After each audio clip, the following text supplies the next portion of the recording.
Okay.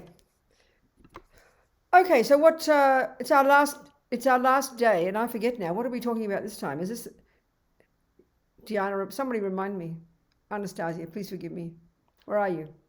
Remind me of what we're talking about today. What's the last session for?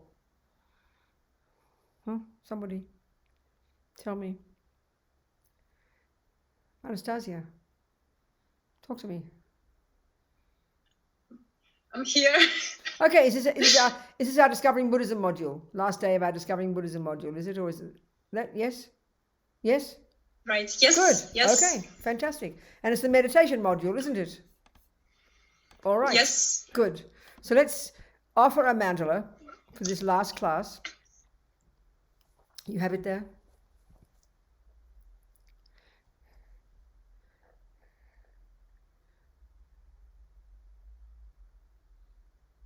Okay.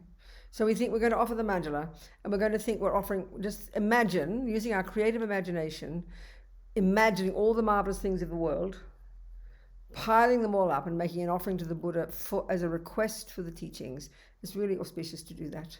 So the second prayer, not the first one, the second prayer, and you lead it, Anastasia, because the center, the center is offering this. The center is offering this, and then I will lead the refuge and bodhicitta prayer. Imagine we're offering as a request for the teachings. Okay, say it in Russian.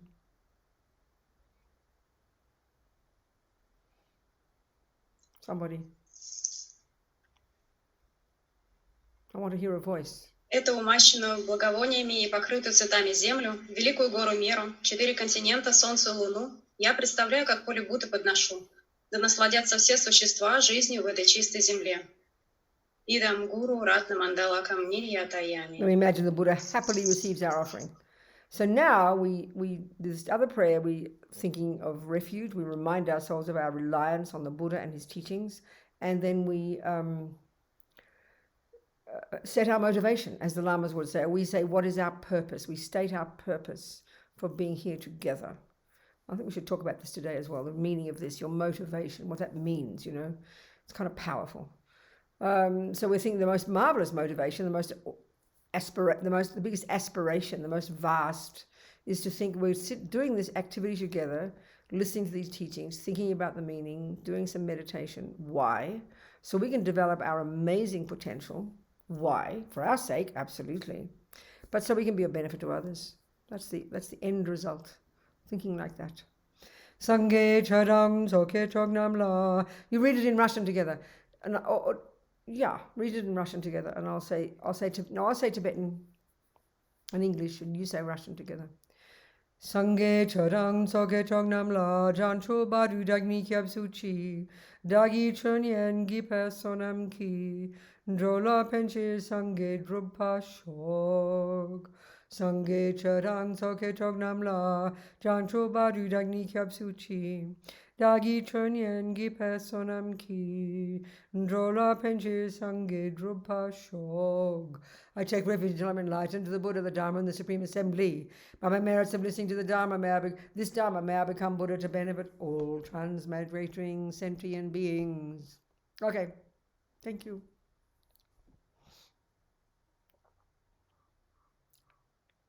Finished prayers. All right. So we've been trying to understand and talk about this word meditation. And I think at the very beginning, like I said, there's probably so many misconceptions. I mean, there are so many misconceptions, or no, maybe better putting it, so many different ideas about what meditation is and why you would do it. So here, because this is a Buddhist course, we obviously need to know what Buddha means by meditation, and even if you ask different Buddhists, you're going to get different answers.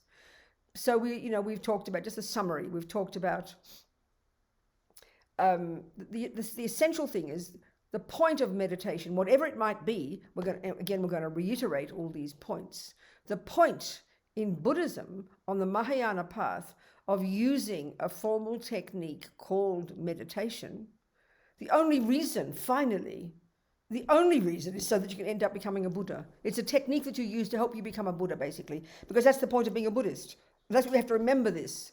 I mean, the commonest view in the world these days is meditation helps you relax, meditation helps you calm down, meditation helps you, all these things. This is marvelous. This is fantastic. But that's a bit like, but that's just, it's not the point. It's all part of the process, but it isn't the point. The long-term goal, if you're a Mahayana Buddhist, is to end up as a Buddha. And remember we discussed the etymology of that word? It tells us exactly what the result is, and it implies exactly the methodology. Buddha implies the eradication from your mind of all ego grasping, all attachment, anger, depression, jealousy, and all the other neuroses. And why should we get rid of them? This is the point. Why, we think, well, that's interesting. Why should I get rid of them? It's a good question. Because the Buddha has found from his own direct experience that these states of mind are the cause of suffering. Very simple. They're the cause of all suffering. All suffering. And he has found from his own experience that they're not intrinsic to us. They're not at the core of our being. They do not define us. This is the fundamental point behind all the Buddha's teachings. If we don't get this, we don't get Buddhism. So what he's found is, one, they're the cause of suffering, and two, guess what, folks? I've got some methods here to help you get rid of them. Because why? Because you want happiness and don't want suffering. It's pretty straightforward. It's not complicated. We make it complicated. But not only that, on the Mahayana path, not only that, in the Hinayana path, you can do that too. That's the first wing, the two wings of the bird. A bird needs two wings, wisdom and compassion. You can get rid of suffering. You can quit suffering and its causes on the Hinayana path. That's the first stages of practice. But on the Mahayana path, you can do even more than that. You can go to the compassion wing, you can practice bodhicitta, and then you can also not only get rid of all the delusions, which is the cause of suffering, and get rid of suffering and its causes, but you can also perfect all the other parts of your mind, which the Buddha has found from his own direct experience are in fact at the core of our being, and in fact are what define us. They are the valid parts of our mind, and they happen to be the cause of our happiness. And of course here, because we're becoming a Buddha, they're the cause of our ability to help others. So it's a very clear statement. This is not a complicated concept. It's not a complicated concept, this etymology, describing the point, describing what a Buddha is. But the job to do it, oh my goodness, it just takes time. That's all. Why? Because these delusions are very entrenched. As far as the Buddha is concerned, they're eons old. We didn't just start at the beginning of this life in our mother's womb, which is the view if you're a Christian, that God makes you and you begin in this life. And then, and if you're a materialist, you also began in this life, Not for the Buddha. Your mind goes back to beginningless time, as ridiculous as that might sound to us. And we've been completely entrenched in these delusions, and then in all the actions that they cause us to do, which is the ridiculous things we do with our body and speech to harm others, which are what perpetuate our suffering, life after life after life after life. This is Buddha's analysis of suffering and its causes. And this is stated very nicely in the Four Noble Truths. So Buddha's found, this is what's amazing about the Buddha, he has found from his own experience, not from revelation, it's not coming from on high, he's not a creator, he didn't make it up, he's not speculating, he didn't get the information from somebody, he discovered it himself, just like a good scientist. From his own hard work, he found that ignorance, the root delusion, which is this primordial clinging to a separate sense of a neurotic me, so ingrained in us that it's really hard to see this one, on the basis of which we then have attachment, this bottomless pit of this emotional hunger, this dissatisfaction, this neediness, this expectation, this possessiveness, this neurotic ego, this grasping and getting what I want every second. This is called attachment. Then on the basis of it not getting what it wants, which is 1,000 times a day, we then have aversion, which manifests as anger or depression, a whole spectrum of experiences, and then all the other neurotic states of mind.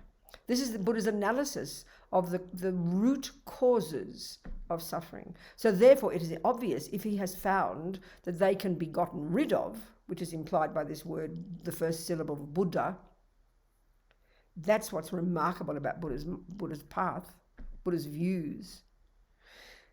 Then the job, if we can get rid of delusions and neurosis and attachment and anger and jealousy and pride, which cause suffering, if we can get rid of them, if they're not at the core of our being, and we can develop to perfection love and compassion and intelligence and the rest, then it's obvious the key job of being a Buddhist is to learn to distinguish between them.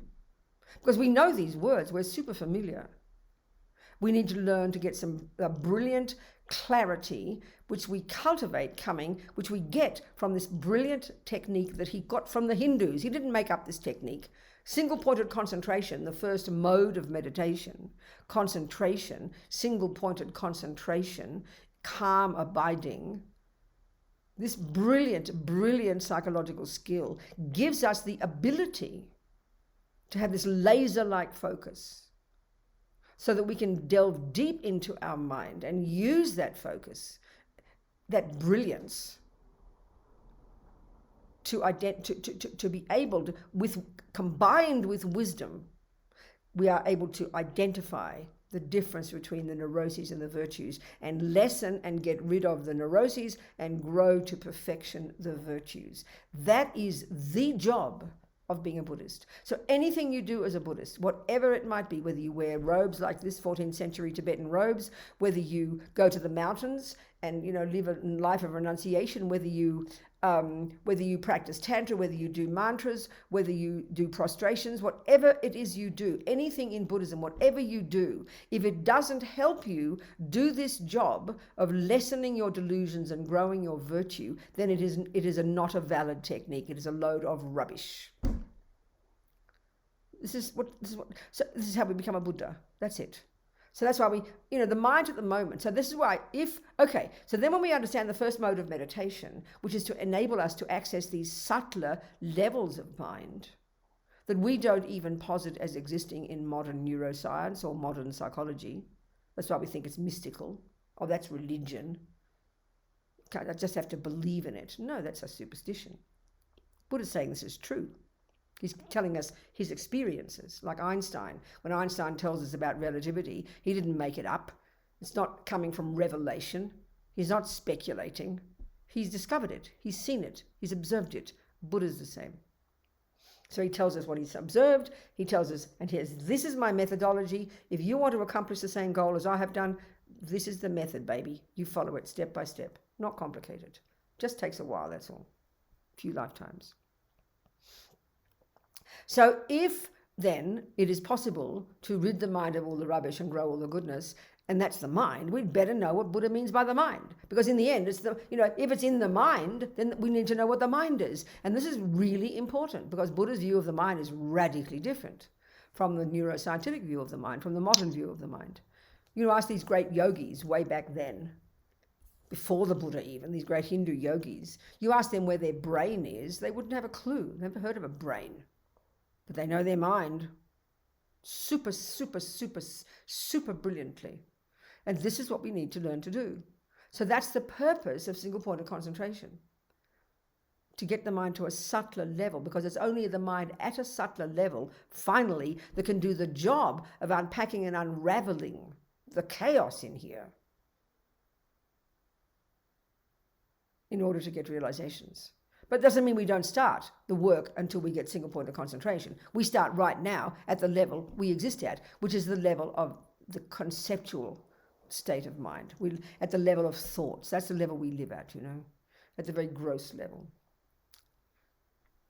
So broadly speaking and simply speaking, there are two modes of meditation. There are thousands of techniques, but there are two main modes of meditation. The first is the goal is single-pointed concentration. Why? So your mind is laser sharp, because that's the level of mind that's capable of doing the job of unpacking and unraveling and getting rid of the rubbish and growing the goodness.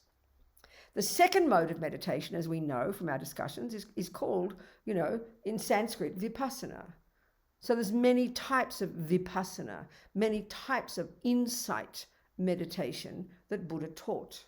The one that's popular in the world, which is known as Vipassana, as if it's the only one, it's a particular technique where you use your concentration, which is the first mode, to then kind of use it to become familiar with the different sensations of your body. So if Vipassana means insight, and I think Diana said in Russian the word is a very good word, like in English. So you've got to ask yourself, if I'm using concentration from the first mode of meditation to scan the experiences of my body, what's the point? What am I trying to get insight into? Not your body, I promise. Buddha doesn't, not interested in your boring old body. It's simply a technique to enable you to get insight into, to recognize, to get to see that, guess what, folks? Everything's impermanent. That's the goal. So there's many formal techniques that Buddha has taught. Now, in the Mahayana, as we know, the Vipassana that is taught in the context of the 6 perfections of the Bodhisattva at the final stages of the Bodhisattva's practice, it's insight, in special insight. And it's the method is to get insight into emptiness, which is the ultimate reality of things. That's the final insight we all need. But that's not the only insight we need. This is the point where we get very confused. It's not the only insight. We need insight into impermanence. We need insight into emptiness. We need insight into bodhicitta. We need insight into karma. We need insight into all the components of Buddha's philosophical presentation of the universe. So you can use the skill of these 2 modes of meditation to get insight into whatever you like. It's up to you if you understand the theory of the 2 techniques. But the broad view, the general idea implied by insight is to realize something, to understand something, to have the experience of something. So there are the formal techniques. But then in general, in your daily life, the real thing for most of us are not going to spend any more than maybe an hour max, maybe 2 if we're lucky, in our meditations. And if we're little Tibetan Buddhists, we're going to be keeping our commitments and saying our mantras and doing our visualizations. But most of us aren't going to be serious concentration meditators or serious meditators using really sophisticated analysis, which is the technique that is used to get insight into these various things.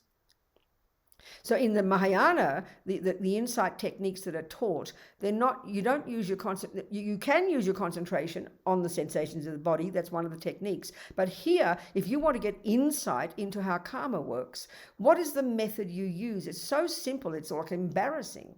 The Tibetans call it analytical meditation. Well, that's a fancy word for the concept of to think about something. You know yourself, if you study music, if you study math, you go home, you sit down, first you get some concentration. You've got to have some concentration. And then second, you use your intelligence and you think through the things you studied that day at school. You think it through logically, don't you? Now, what's the result of that? You know that. The result of thinking it through is you go, oh, I get it now. You begin to get an experience of it. That's the second mode of meditation, using the Tibetan term. You don't call it meditation when you think about music. You don't call it meditation when you think about maths. But that's the meaning of analytical meditation. Because the word, remember, the word in Tibetan, the verb to meditate, it means to familiarize. It's the verb to become familiar with something. That's a very big surprise to us. And that's the real meaning of meditation, which is implied that it's the second mode that's the real purpose of meditation. The getting concentration is just sharpening your knife. Then you've got to do something with your knife. It's just the beginning. But most people think of meditation as just the first one, big misconception. So we've got to get our mind trained, in other words, to become more subtle, more focused, more clear, more sharp, so we can get insight into the meaning of life. That's it. And what's the meaning of life? Well, if you're practicing being a Buddhist, you're training your mind to literally think like the Buddha does, to see the world as a Buddha does. So Buddha tells us that everything is impermanent. And why is he telling that? Because right now, with our delusions, we think everything's permanent. We're living in la-la land. We're not in touch with reality. So we've got to use our noggins, use our head, use our thinking to break down the logic, to argue with ego's ridiculous view that clings to things as not changing, to get to see logically that things are changing. That's one method you can use analytical meditation for. You've got to think, if you're going to think like a Buddha, then he tells us that the mind is not physical. You've got to think about that. He tells us that the mind comes from before. You've got to learn to think about that. You take the teachings and you think it through. You familiarize your mind with those ideas on the basis of concentration in the second mode of meditation. Or throughout the day, while you're walking, while you're sitting on the toilet, you can think about things then as well. You don't have to wait till you close your eyes and look all holy on your cushion to think about these things. Eventually, if you're really trying to be a Buddhist and you're becoming more and more familiar with all these ideas, then you're thinking about it all day. Obviously you are, because it becomes, Buddha's views become your view, the way you interpret your life. So that's that. You're not doing formal concentration and you're not doing formal, analysis, but you're using your intelligence to think things through. Everything that happens in your life, it's an experience that you can interpret according to karma, according to impermanence, according to bodhicitta, according to emptiness. That's how you live your life. That's familiarizing your mind with all the teachings. You're becoming a Buddha. Yes, you can do it formally in meditation. And the greatest yogis who want to do it seriously, they're going to give up sex, drugs, and rock and roll, take vows, become a monk or a nun, and go to the mountains. Hear the teachings first, then go to the mountains and do the job very quickly. It's obvious. If you want to become like I said, if you want to win Wimbledon tennis, you can't just play once a week. You got to play 8-10 hours a day for 7 days a week for years on end. So there's a quick way and there's a slow way. Most of us aren't going to be on the quick way. So there's formal meditations, and then there's just you using your mind every day. And this is why meditation on its own, but not studying Buddha's teachings, is kind of schizophrenic. It's like thinking, just to sit and watch your mind, which is what people think is being as meditation, is just is like idiocy. It won't get you anywhere. You can begin to see your mind, but if you don't know about impermanence, if you don't know about karma, if you don't know about emptiness, then what's the point? You make your mind maybe a bit clearer. You might see your mind a bit more. So then that's a bit like getting concentration and then looking at a garden. Oh, I've got such good concentration. I can see exactly everything in the garden. That's good concentration. Great. That's the first mode of meditation. But what's the point of that? If you don't know botany, if you don't know botany and don't know how to interpret what you're seeing with your concentration and don't know what to do with what you're seeing, then what's the point? You're just being an idiot. You're just being foolish. There's no benefit in that. It's being stupid. It's increasing your ignorance. So you've got to have the concentration mixed with knowledge. And that's the two combined. So concentration is a means to an end, that's all. But indeed, as Lama Yeshe talks about in his Mahamudra teachings, there are amazing byproducts of concentration. So, Lama talked about it in that book just to give us some inspiration to want to try and get single-pointed concentration. We can't imagine the power of our mind, and I'm sure we talked about this. In our modern world, the view of the mind is so gross in comparison with what Buddha is telling us we can accomplish. So reading about that is very encouraging, it's very encouraging. It shows us our potential. So I think in terms of actual techniques, we haven't talked that many. We discussed generally concentration. We did a couple of times concentrating on different things, like the breath was one time, the mind itself, which is from Mahamudra, another time. We did the 9-round breathing meditation. We did Tara meditation one time. Certainly today I want to do, before we finish, I want to do the purification practice, to lead the purification practice, which is a very powerful meditation.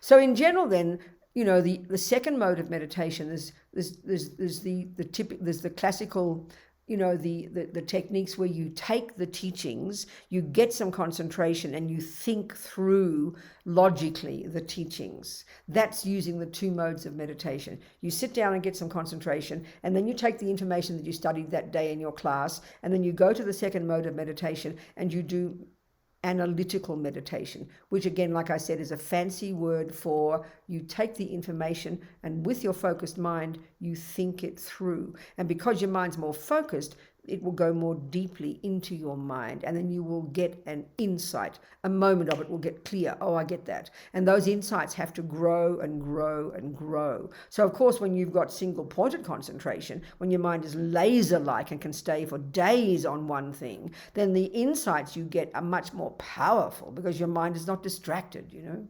That's the ideal, of course. So there are the techniques where you use the teachings and you do analysis of the thoughts. But then in Tantra, it's the same principle. You're using concentration and you're using the second mode. But in the second mode, you are using concepts, but you're also using you're using visualization, which is all thoughts anyway. It's all thoughts. You know, I mean, we're visualizing all day.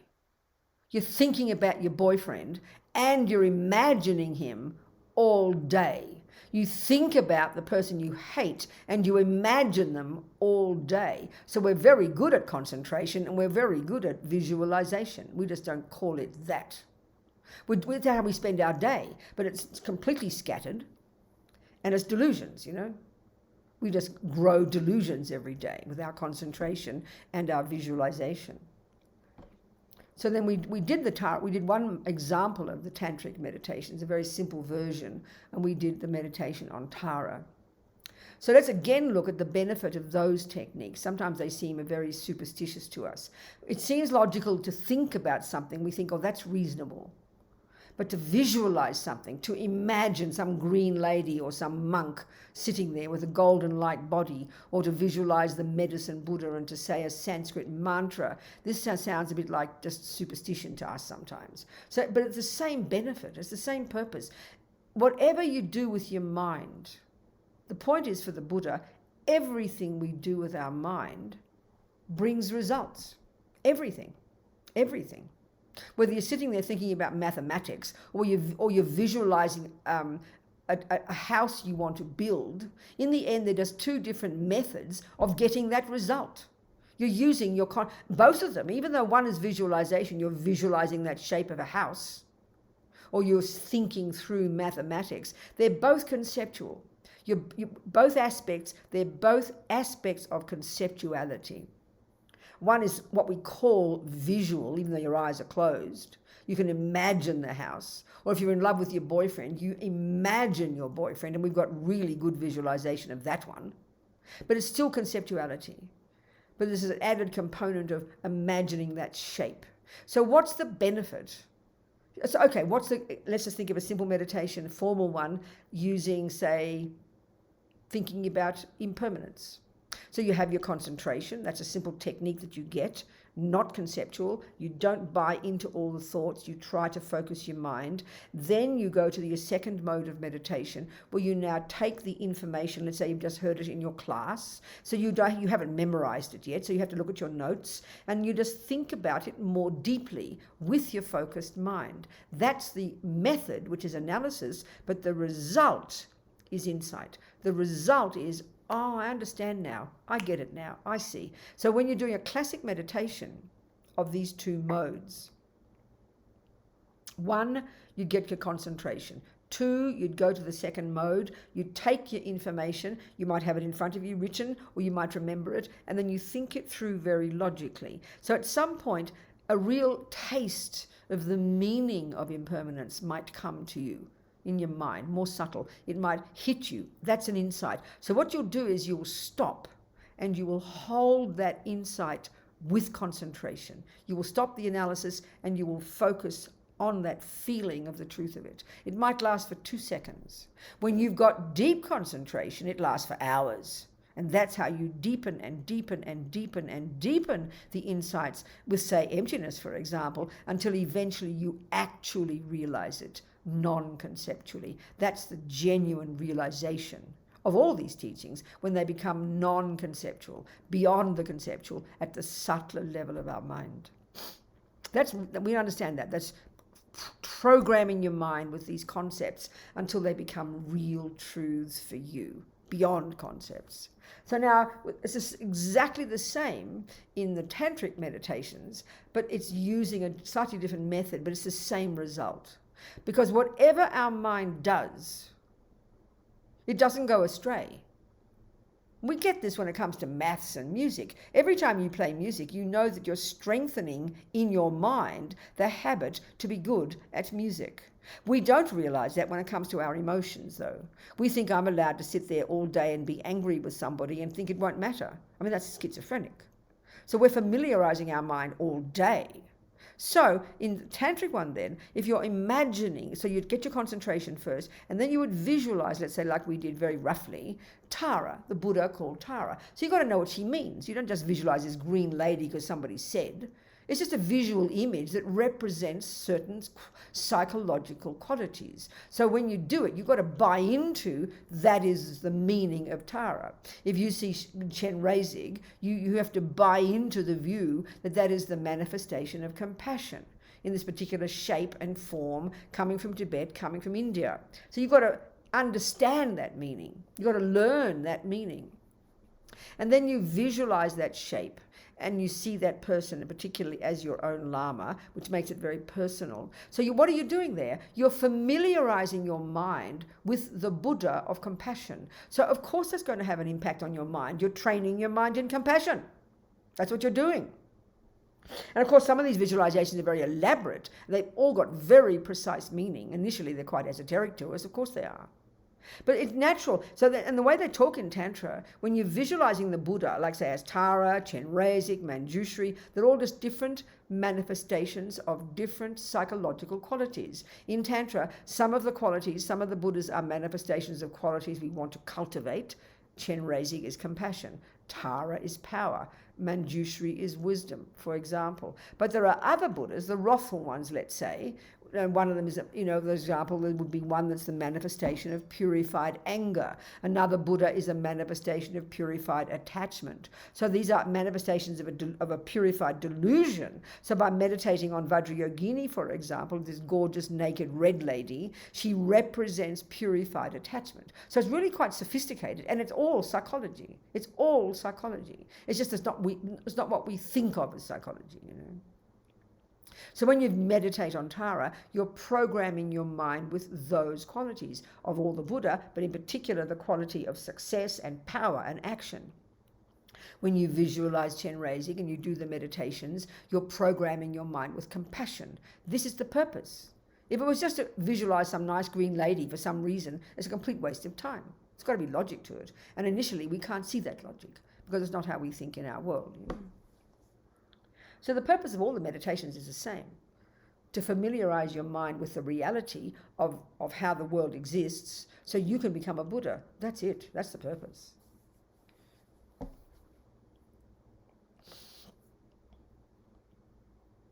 So, there's lots of kinds of meditations. There's one, I meant to ask, there's a lovely one called Purifying the Speech.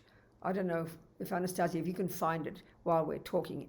Have you got the meditation on purifying the speech where you do the three different mantras, the Sanskrit mantras? Do you know that one? One of the morning, it's in the morning prayers. Where's Anastasia? I can't see you. She's gone. Я здесь. Huh? Oh, there you go. Do you know the meditation I'm talking about? Purifying the speech? Reciting the different Sanskrit syllables?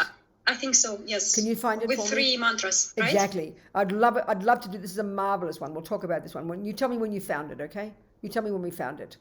So that's one meditation I'd like us to do today, but I definitely want to finish with the purification practice, the 4 opponent powers, which is a really, just psychologically, a very uplifting practice to do, to end our day with, So with formal meditation, it's really good to have something in the morning and something at the end of the day. I mean, even if it's short, it gives us it's psychologically, it's very uplifting because I think we're creatures of habit, aren't we? So it's really good to have some structure. You start the day in an optimistic way, even with the 5 or 10 minutes. You recite a few little kind of aspirational prayers. You maybe visualize Shakyamuni Buddha. You maybe watch your breath for 5 minutes, and then you maybe finish with a little dedication. And you make a motivation to start to live the day in a useful way, to watch your body, your speech, and your mind. It sets you off in the right direction for the day. It's so helpful for the mind, and it's really good to have a discipline. We all know we're so lazy. We just know that. We've got no discipline. We might do practice one morning and then forget about it for 4 days. And we all know you can't gain any result from anything if you don't have discipline, You've got to do a bit every day. And then it's really excellent to end the day with something, because most of us have really chaotic lives. Maybe these days, I don't know what's happening in Moscow or wherever you are, but certainly in this country, there's so much suffering. In America, there's so much sickness and people are all out and around. Whereas in Australia, I heard, like in my city, Melbourne, 5 million people, they had nearly 3 months of complete lockdown, so people were living in their houses every day. But they've cut COVID-19 completely. They've got no new cases at all now because they were so strict, So it's so much suffering these days, and life is so chaotic and so much worry. So it's really good to end the day with some really powerful practice. And as Lama Yeshe says, when you do the 4 opponent powers at the end of the day, you can go to bed with a happy mind, and then you can start fresh the next day. So it's kind of very skillful to do that. But also it's a very powerful practice. So I want to talk about that. We'll do the other one when Anastasia finds it later, but I want to talk about the purification practice. Maybe I did already, but we'll talk about it again. So remembering that everything we think and do and say matters, in the sense that everything we think and do and say programs our mind. We have to know that. That's not what we're used to thinking. We're used to thinking that my mind is my own private business, and as long as no one knows what's going on there, I can think what I like, which means we think there are no results to us of what we think. That's pretty schizophrenic. Lama Yeshe would say that. Whereas if you're thinking about mathematics, you can't just think what you like. You can't just go, I think that 1 + 1 is 17. I enjoy to think 1 + 1 is 17. You'll be called insane. You won't learn mathematics, okay? So that when you think about mathematics, the thinking has to be very logical and very rigorous, and you have to have confidence that you know the right things to think. We don't think that way when it comes to personality, comes to happiness and suffering. We've got a whole nother weird set of ideas, But the Buddha's view is it's everything that goes on in your mind produces the person you become. So you'd better learn to be in charge of this process, baby. That's really obvious. And this is the meaning of karma, It's this natural law that runs the universe. So purification, then. So if everything we think and do and say sows seeds in the mind that unless you pull them out, will ripen in the future, inevitably, inexorably, logically, as a bunch of results, Can somebody turn off there? Can you mute yourselves, please? Somebody's unmuted. Okay, whatever. So if everything we think and do and say brings results, we better really be conscious about this process. We better really know what we're thinking and doing and saying. And that's the whole job of being a Buddhist, being in charge of who we are, not being some victim of circumstances and other people. We've got to realize we're in charge. So there's no karma, there's no action we do that can't be purified. There's no seed we've planted that we can't pull out. Obviously, if the seed has grown, it's too late to pull it out. So you live with the consequences. So every second of our day, our seeds from the past are ripening as our various experiences, as suffering and of happiness. So we can't pull those out, but we can learn to live with them. But the crucial point is we have to learn not to sow more seeds of negative ones as a result of that. So there are 2 levels of practice at the very first stages of practice. The first is we've got to stop sowing more negative seeds. That's really obvious, isn't it? You've got to stop sowing more weeds. But then you've got the other practice. That's the most urgent level. Lama Zopa says that the most urgent level of practice, starting point, junior school, entry level, grade 1 practice, is stop sowing more negative seeds. So what are the actions we do that cause us to sow negative seeds in the mind? They're the actions, the grossest level, they're the actions that harm others. That's why Buddha exhorts us to not kill, not steal, not jump on the wrong partner, not lie, etc., etc. He suggests we do that as good advice from a doctor, not because he's the creator and that I'll punish you if you don't do it. No, not like that. There's no creator in Buddhism. It's advice he's giving us. He says that he has found that if you do those actions, like I said, any action we do based upon a delusion will sow seeds in your mind that can ripen in any of 4 ways similar to that cause. So if you kill, it'll ripen as a lower realm rebirth, number 1. 2, it'll ripen as a tendency to keep doing it. 3, it'll ripen as an experience of it happening to you. 4, it'll ripen in an environmental way, when the very physical world itself will be harmful to you. So everything we experience now is the fruit of our past actions. So the very first level of practice is to stop sowing more seeds that will cause future suffering. The next level of practice is you've got to pull out the seeds or prevent the seeds we've already planted that haven't yet ripened. We've got to put atomic bombs under them before they ripen. That's called purification. So, Lama Zopa says we are insane not to do purification every day. That's it. So simple, And that's best way is to do it at the end of the day. You can do it 6 times a day if you want to, but to finish your day with it psychologically is very uplifting, because so much happens in a day. We bring so much junk and so many dramas, and they're fighting with people, and then we get so anxious and worried. No wonder our sleep is so terrible. So to do the purification practice before you go to bed is so beneficial for our minds, That's it's the most obvious result, but the long-term benefit is just stupendous. So there's one more component in junior school practice, the first level of the first scope of practice, stopping harming. There's an extra powerful level of stopping harming that makes it much more powerful, and I just can't remember if we talked about it. Did we talk about the vows? I can't remember. Does somebody remember? Diana, did we talk about the 5 lay vows in this particular class? Diana, does somebody remember, please? I didn't. Where's Diana? I can't see her. We talked about vows on Wednesday, I think. On the other class. Okay, well, let's talk about it now as well, here. Maybe you're there on Wednesday. It doesn't matter. We'll talk about it here. So in other words, in the first level of practice, which is like what I call junior school, which is the first scope of the Lam Rim, the general advice Buddha gives, before you even commit to being a Buddhist, he just gives good advice. If you want to know what I think, here's my advice. He lists of 10 non-virtuous actions that he suggests we refrain from. Why? Not because he says so, but because those actions, if you do them, because they're the heaviest ones, because they harm others, they will ripen, they will sow seeds in your mind and ripen, like I said, in those 4 different ways in the future. So when the first level of practice is to recognize you don't want future suffering. And this is hard for us because we don't think of karma, We usually, if we do think of it, we think of it as punishment. But there's no punisher in Buddhism. Remember we talked. Buddha's not a creator. We punish ourselves. And when we do virtuous actions, we bring the happy result to ourselves. We're the boss.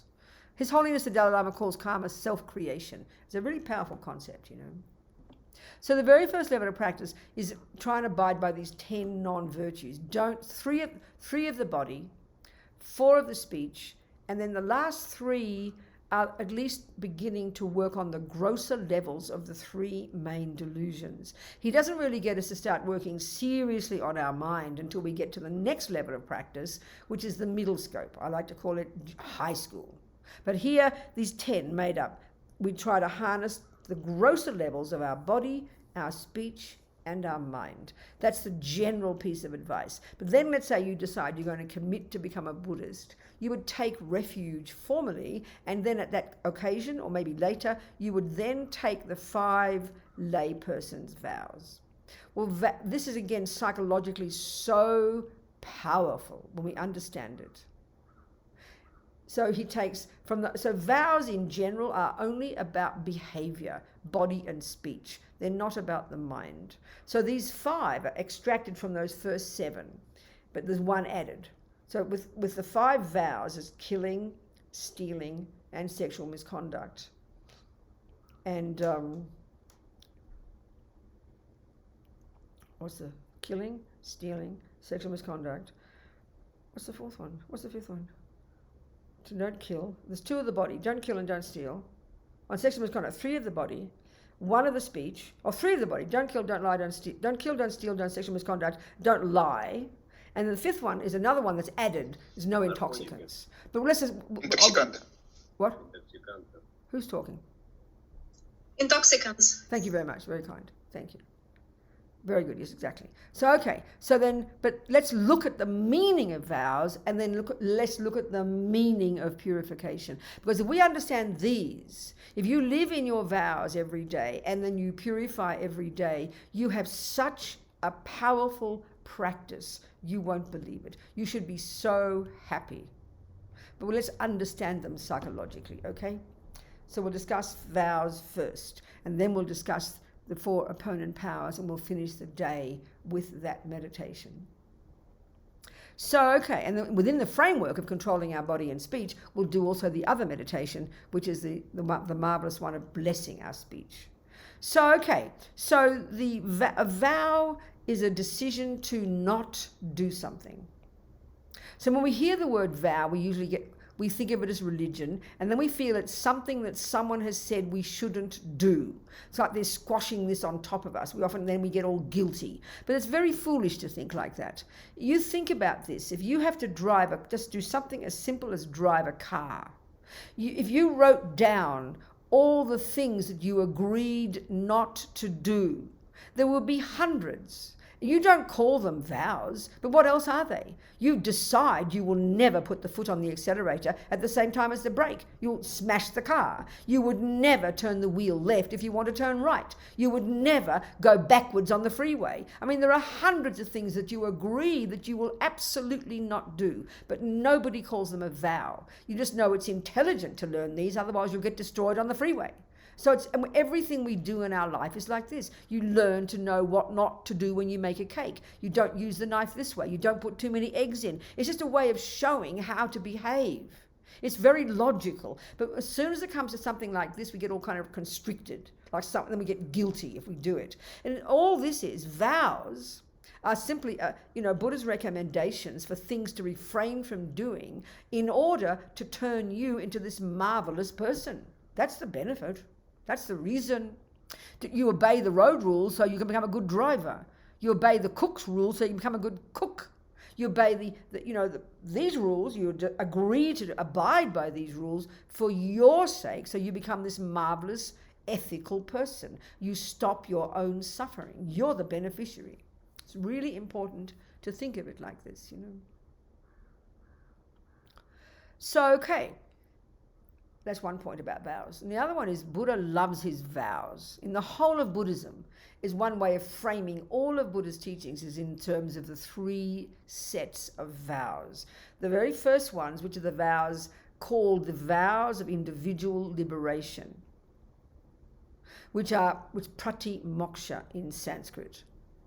And these are all this is the vows related to the first level of practice, junior school and high school, the Hinayana level, the Theravadan level of practice, where you control your body, your speech, and your mind. And you are the beneficiary of this level of practice. The purpose behind this level of practice is to harness your own crazy energy so that you stop creating more negative karma, so you can stop your own suffering, achieve your own liberation from suffering. That's the logic behind this level of practice, and that's the foundation level of practice.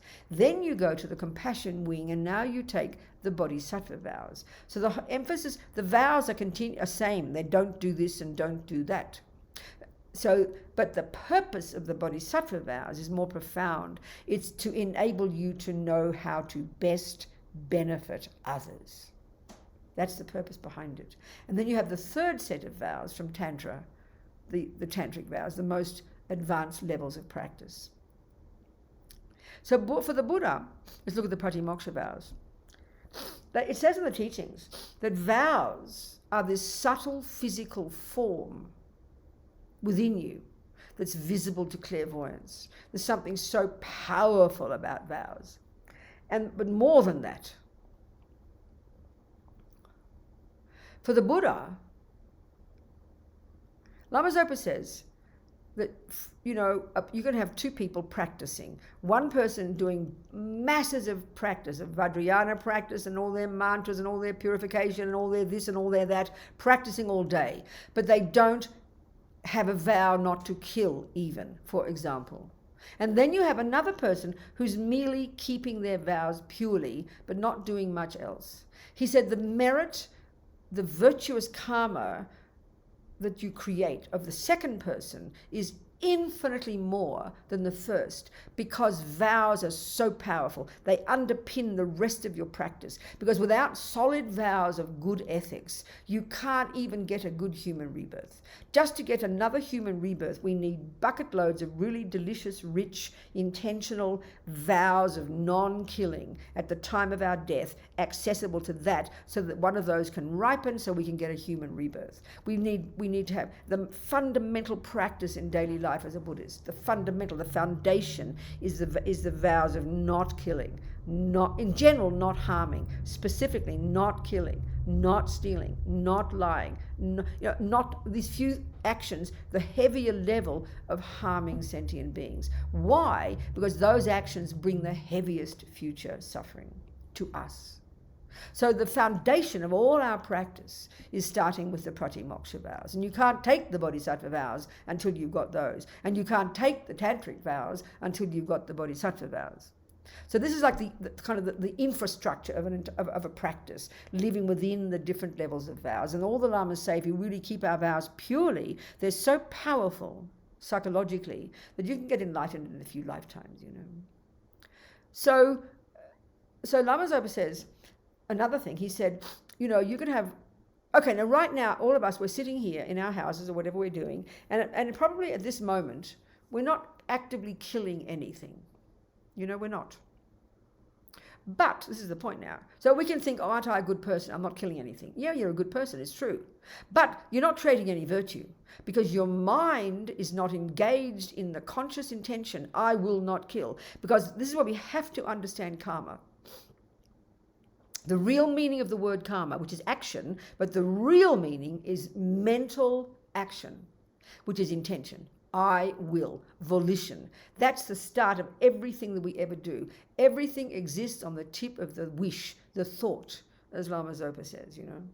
So when there's intention, that's when you drop a karmic seed into your mental bank vault.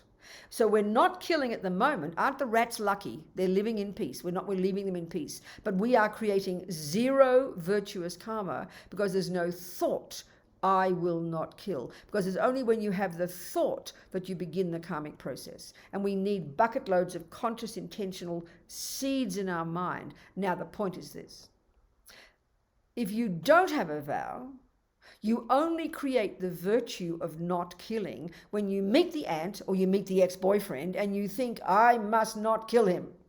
Then you pop a seed of non-killing in your bank vault. But when it's not done in the framework of vows, because our motivation is quite weak, because our practice is not so strong, the karmic seed is not so strong. So it's very few we actually create. And why, you know, so when you have a vow, though, as Lama Zopa says, when you have a vow, 24 hours a day that you are keeping it, you are ticking over virtuous karmic seeds, dropping these powerful virtuous karmic seeds into your bank vault of non-killing, for example. Not only that, but you're purifying powerfully the karmic tendency to kill. You're putting atomic bombs under the tendency to kill, which is in your mind from past killing. So to live in vows, you just being good, as Lama Zopa says, is not enough. We've got to live in vows because it's so much virtue and so much purification. That's just one thing alone. And even just to hear this, if we have confidence in this teaching, and this is Buddhist teaching, we should be blissful. You just know your life is worthwhile. Just living in your vows, keeping your vows purely is incredible. Just there, without doing anything else, is amazing already. Then at the end of the day, if you add to it the purification practice, where you reiterate, you first, we'll go through the process, but you're strengthening your vows and you're putting even more atomic bombs under the tendencies. So these are the essential practices of a daily Buddhist, living in your vows and purification. If you don't have this as a basis of your practice, you could watch your breath and for 1,000 eons, you won't create much virtue. You won't do much purification. You won't get far. You can even do your visualizations and do your mantras. They're powerful, yeah. But if you don't have a basis of vows and purification, you don't have a stable practice. And this is why it's so important to understand these stages of development, these stages of practice, And then you can feel very content, because we tend to feel, oh, I don't do any practice, I'm such a hopeless practitioner, oh, I'll never get enlightened. But when you understand the power of vows and the power of purification, you can relax. And I'm not joking, So let's talk about the process of purification. But I'll blow my nose first, excuse me.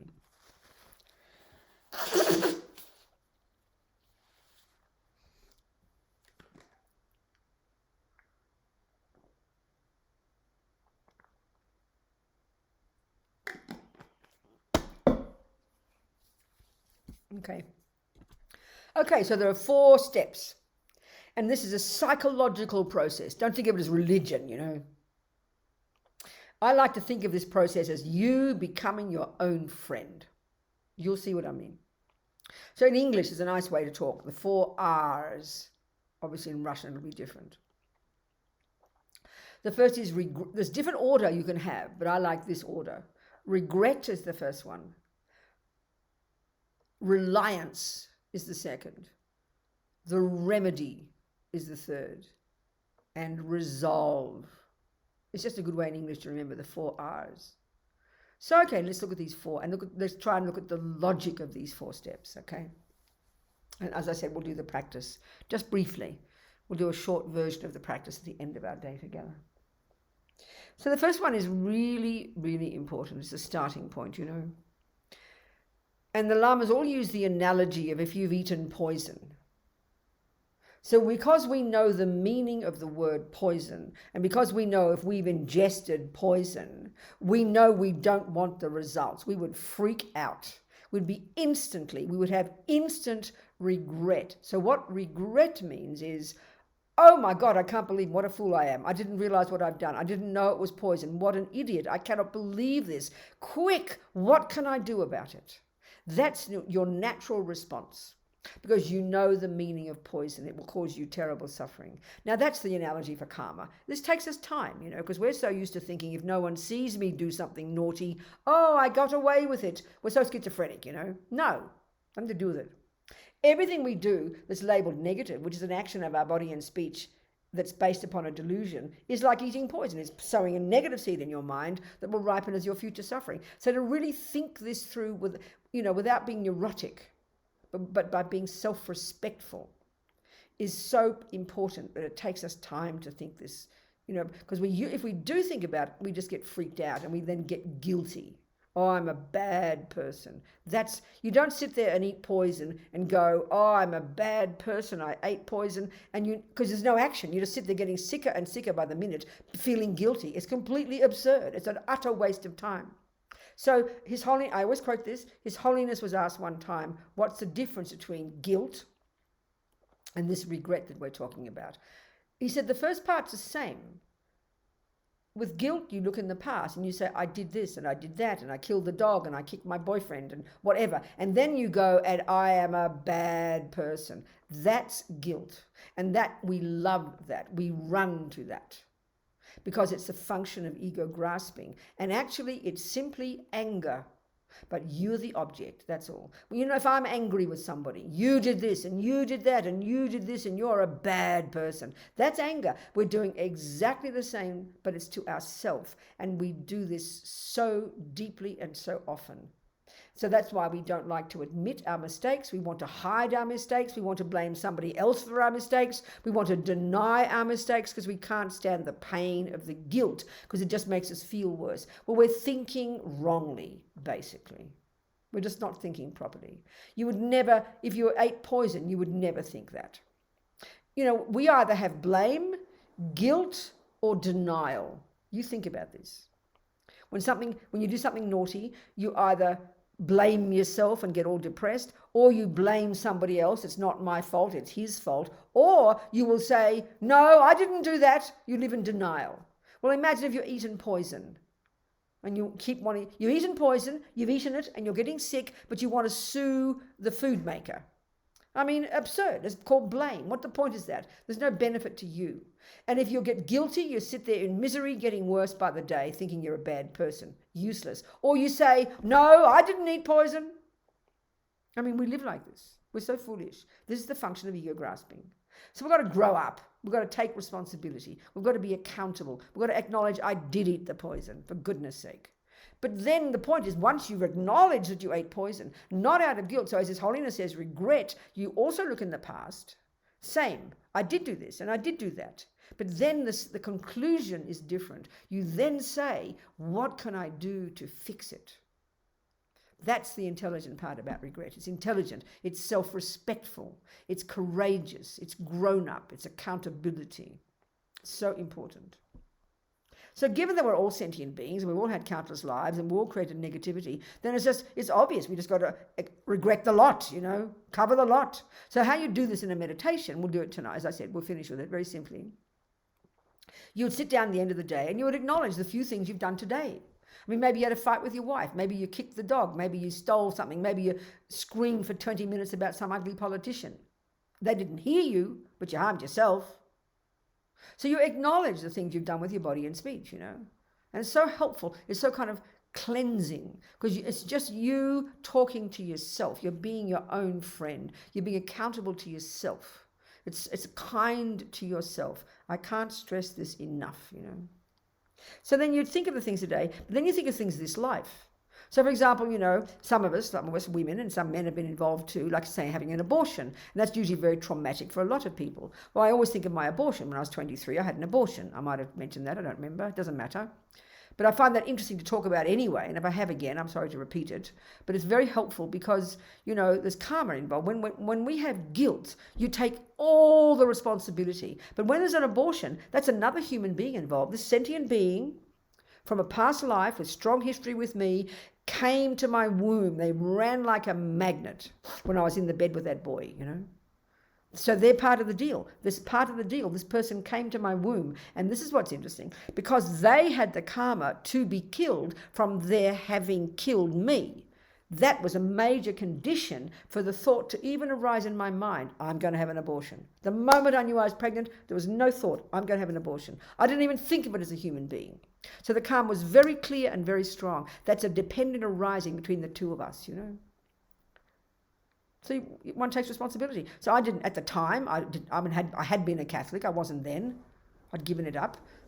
I didn't, I didn't think it through. I wasn't thinking I was harming a person, And even that they had to do the operation, the procedure again because the poor fetus wasn't scraped out properly. So it was all just very traumatic. But then I think about that. So I think I regret that. This is how you think of regret. I remember that action and I think to myself, I regret having done that. Out of my ignorance. This is the point. You don't say, well, I didn't know any better, so what's the point of regretting it? No, I didn't know any better. But that's like if you eat poison. You didn't do it on purpose. But oh my God, look at the result. So out of my ignorance, look what I did to myself. So then I regret that from the depths of my heart. But you've got to conclude with, because why, Robina? Because I don't want the future suffering. Because every seed I plant ripens as a result. And I don't want that suffering. And that's self-respectful. I don't want suffering from poison.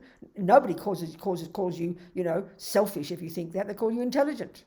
So that's the attitude to karma. So every action you think, the bad mouthing, the killing, the stealing, the lying, maybe you went fishing, maybe you're in the army and you kill people, whatever, we've all done things, I regret having done that out of my ignorance. I didn't know what I was doing. It was foolish. I was ignorant. And I regret it because I don't want the future suffering. That's the basis of what regret is at this first stage. No discussion about compassion yet. That comes second. Is compassion for yourself. Then, all the things you don't remember having done because they sowed seeds in your mind, whether you like it or not, just because you don't remember. You regret anything you've done. You think, I regret whatever I have done with my body and speech to harm sentient beings in this life. And then if you have confidence in rebirth, you think, and whatever I have done in countless past lives to harm countless sentient beings. And, and we've been animals, Buddha would say, we've been animals countless lives. One whale opens its mouth for one mouthful of one breakfast in its long 40-year life, and 40 million little creatures go into its mouth. They're really good at killing, and we've been a whale countless times, the Buddha would say. So you regret every tiny action you've ever done. You think, whatever I've done since beginning this time to harm sentient beings, because those seeds are in my mind now, waiting for the condition to ripen as my suffering. And guess what, honey? I don't want suffering. So it's a very intelligent attitude. Regret is very wholesome. So self-respectful. It's because I don't want the future suffering, because I'm sick of suffering. I don't want this suffering. So then I think, well, whom can I turn to? Where's the doctor? Who can give me the methods to purify? Now, if I'm a Christian, there's a big difference here. Because God's my creator, I would confess like I just did, but then I'd turn to God and I would beg God to forgive me, because God's the boss. That you do not ask the Buddha to forgive you. You can if you like. He would forgive you. He's a nice guy, but that's not what purifies you.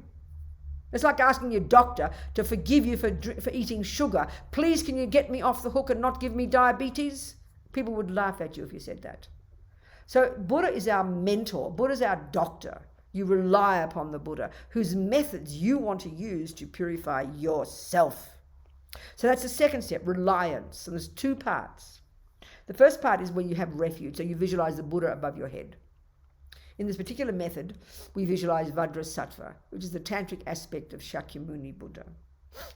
It's a practice all the Tibetan lamas love. They all do it in all the traditions. So there you'd have refuge. And you can say a nice prayer if you want, but my sense is to be delighted that you've got a method. You've got a doctor who's got methods. To be so happy you've found methods, That's the first part of reliance. The second part is where now you have compassion for those you have harmed. And there must be countless sentient beings. You think of the fetus, the little creature, the person who came to my womb. Yeah, they created the cause. Of course they did. But I did the damage, So I have compassion for them. I have compassion for the creatures I harmed. I have compassion for the boyfriends I cheated on. I have compassion for whoever I've harmed, because you realize that they're suffering too, and now I must regret for their sake. First one is for my sake. Now it's for their sake. And then if you're brave enough, you have compassion for those who have harmed you. This is so powerful. If you can. If you can't, then you leave it. It's okay. And why would I have compassion for someone who's harmed me? Because they will suffer in the future as a result of their actions, just like I now am suffering as a result of my past actions. So then the third step is the remedy. So now, they call this usually the antidote, the opposite. So, in your daily life, if you're regretting killing, in your daily life, you must apply the antidote. And that would be to help people, maybe to save some lives, to save some ants or save some fish.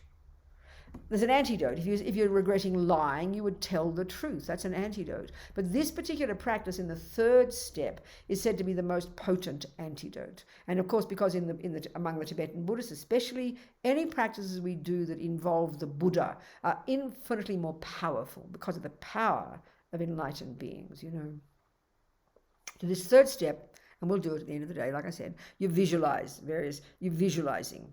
You're imagining, you're using your mind, imagining nectar coming from the Buddha, imagining all the negativity going out of you, imagine as you recite the Sanskrit mantra.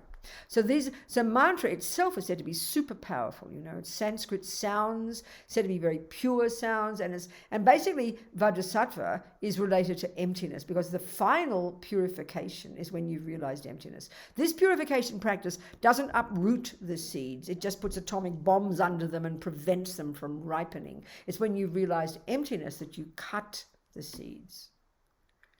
But it's a crucial practice every day. So you do this visualization and you recite the mantra. And then the fourth step, as Pabonka Rinpoche says, the most important, the resolve, the decision to change. And all of this is psychology, Lama Zopa says refuge is the most important. It's the first step. If you don't acknowledge you've eaten poison, you can't do any further steps. And if at the end, if you don't decide not to do it again, then you just keep doing the same old thing. So it's really psychologically very practical. It's very profound, these 4 steps of purification. So I think I'd like you to ask questions now, please. Are there questions about the purification process and about vows or about karma, these topics? Please. If there aren't, that's okay. Who's got the questions? Anastasia, who's doing the questions? I'm doing the questions. Sorry, I didn't turn on the mic. Okay. Hello, my name is Kate, and there are several questions in the chat. And Good. First one is I have problems with visualization. Just stop before you go on, sweetheart, Kate. I want to answer all the questions, but are there any in particular about what I've just talked about? If there aren't, that's okay.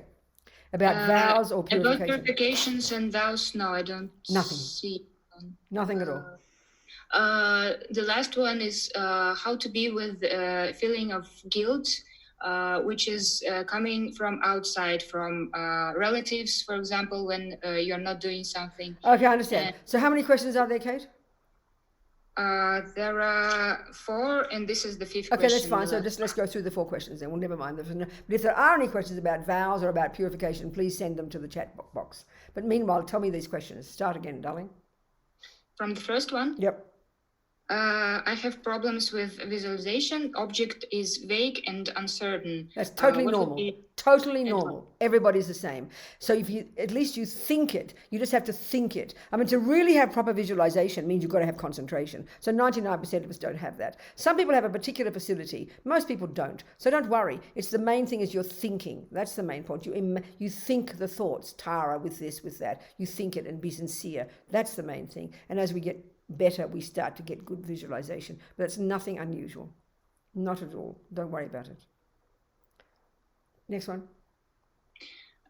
Next one is a long one question. So in Western and Russian culture, there are certain failures in education concerning self-acceptance, self-respect, and feeling oneself as good, respectable person. And so to be motivated to do good for others, you have to have this goodness in yourself. Although instead we are full of multiple mental mindsets from others. So most of which we account as our own. So it looks like the most important is to examine and sort out all this trash. And how do Buddhist practices help with this? How they are different from psychotherapy? Every word I'm saying in these teachings to whoever that person is exactly the answer to that question. That's the 2 wings of the bird. I don't know if you've heard teachings before days, but this is exactly the process in Buddhist practice. The first level, the so-called wisdom wing, is all about knowing your own mind. Just like I said before, you have to learn to know your own mind. But the biggest point, and I can hear from your question, we assume that they come from outside. These don't, your anger, your depression, your anxiety, your guilt, your shame, your anger do not come from outside. They come from, this is the crucial Buddhist point that takes time to think about. Yes, there's pressure from the outside, but these are inside us, and we bring them with us from a past life. This is the first step of Buddhist practice. The compassion wing is helping others, exactly as you say, but you can't do that until you sort yourself out. That's exactly the point of Buddhist practice. Every word you're saying is exactly the point of Buddhist practice. To get to first control your body and speech. You don't carry out your angry thoughts. You don't carry out your depressed thoughts. You don't carry out your jealous thoughts. You control your body and speech. You be careful to stop harming yourself, and then you start to learn, as Lama Yeshe says, to be your own therapist, to know your own mind. And that's the point of Buddhist therapy, Buddhist practice, is to know your own mind, to know your own anger, your own jealousy, your own depression, and slowly begin to understand that it is yours, not with guilt, but with delight that you've now found what the problem is, and realize that this is old ancient habits. Everybody's got them, and you slowly start to change them. That's what Buddhist practice is. That's the point of Buddhist practice. That's exactly the point. And then on the basis of you putting yourself together and becoming less neurotic and less angry and less brave and less anxious and more brave and more compassionate and more self-confident, now you're more happy, and now you can be of help to others. This is exactly a simple way of stating the entirety of the Buddhist path. I hope that helps. Next question. Next question. So the difference between this and Buddhist and ordinary therapy, I would say, is in the analysis, is in the explanation of why you are like this. So if we believe I'm made by my mother, we believe my mind is my brain, we believe I have no role in my life, we believe I didn't ask to get born, it's not my fault, then that is the source of so much suffering, because that's the one that is the materialist model, with respect, that says it's not my fault. I'm born this way, my mother made me this way, my boyfriend made me this way, what choice have I got? Then suffering will never end. The point that Buddha is saying is we bring our own mind with us from the past. So when we can have the courage, like I was saying before about regret, to own what we are, to own this, to realize it's causing me such pain, not to be angry and guilty about it, and then to know I can change my mind is not set in stone. That's the difference. It's a huge difference. It takes a lot of courage. Next question. How is it possible to cut off samsara in this life forever and never get rebirth That's again? what we're talking about. Realize emptiness. Go to junior school, control your body and speech first. Go to high school, control your mind. Go to the compassion wing, get bodhicitta, and then realize emptiness and cut the root, and then you won't come back, baby. But then you will come back out of compassion for others. It's the entire path. The whole path to enlightenment is exactly the answer to your question. Next question. Because that's what Buddha's saying we can do. It's all there in the teachings and the stages of it, development, stages of development. Go on, next question, darling. Are regret and remorse equal? So they're two different words. I know, I think the way we can define both of those words in this framework are the same. There's this attitude of, I did that, I didn't realize I was harming myself and I regret it deeply, so now what can I do about it? Remorse, regret, I think the same. Any more? That's it. How to deal with a feeling of guilt when it's coming from outside, from relatives, and when you're like not doing something. Okay, they want something and you cannot give this to them from exactly. people. I understand. This is what's hard, because right now, with the attachment we all have, one of our deepest attachments is to try and make everyone happy. We're going to try and do what we think will make them happy, and we feel so much burden when our mummy keeps expecting us to do more things, and we try to do them, and then we just have this burden of guilt because we can't make her happy. Well, you cannot make your mother happy. You cannot fulfill other people's wishes. That's where we have to do this work of knowing our own mind, and what comes from this is having the courage to do what we think is the right thing, even if your mother, your father, and the whole world criticizes you. This is very tough. This is the courage we have to learn to do. We all go crazy trying to make everybody happy, I remember there's one woman, I always quote this, there's one woman I heard about, some Australian nurse or something, who wrote a book called The 5 Greatest Regrets of the Dying. She worked with dying people.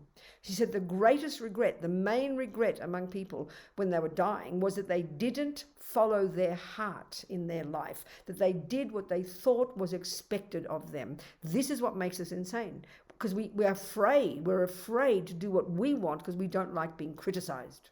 That's where guilt comes from.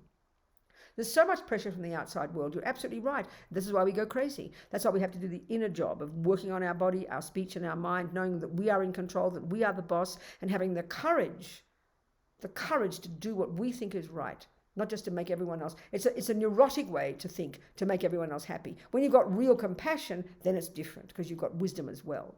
But at the moment, we just make ourselves crazy. So it's not an easy thing. It's not easy. But again, all those questions come to the same answer. The Buddhist answer is knowing your own mind well. This is not an easy job, but I'm only can give you the summary, I'm only telling you, and all the stuff's out there. All the courses are out there. All the books are out there. All the teachings are out there. It's up to us, if we're inspired, that we know we can do it, to go and follow those teachings. That's up to us. I can just try and inspire you to do it. That's all. Any more questions? That's it? That's it? Yes, there are good. questions. Is it possible to get lay vows by yourself, or you have to do it in front of Lama or somebody else? Well, first, the person you take the vows from, you have to ask them, and that person has to be qualified. And it's up to you to decide who you like, because it's very important. The person you get your vows from becomes one of your teachers. So you have to be clear. So certainly personally, from your question, yes, I've been given permission by Lama Zopa Rinpoche to give refuge and lay vows. And these days, it's done on Zoom. So if anybody wanted that, you need to request, absolutely. But you've got a Lama. If I were in the center in Moscow, I would never do it, because the protocol is there's a Geshe there, and he is the one who's in charge there. So I would never do it there. But if you have a connection with a certain person, you should ask that person. So if you think it's me, you should get my email address and ask me. But you should choose carefully who you want to take the vows from. Yes. What else? Next one, what are the criteria for breaking a Pratimoksha vow? Yes. For not lying, when this vow is broken completely? I understand. I'm going to go into the vows in a minute. I'm going to describe the vows in a moment. Next question. How do I purify what I don't remember? Oh, that's easy.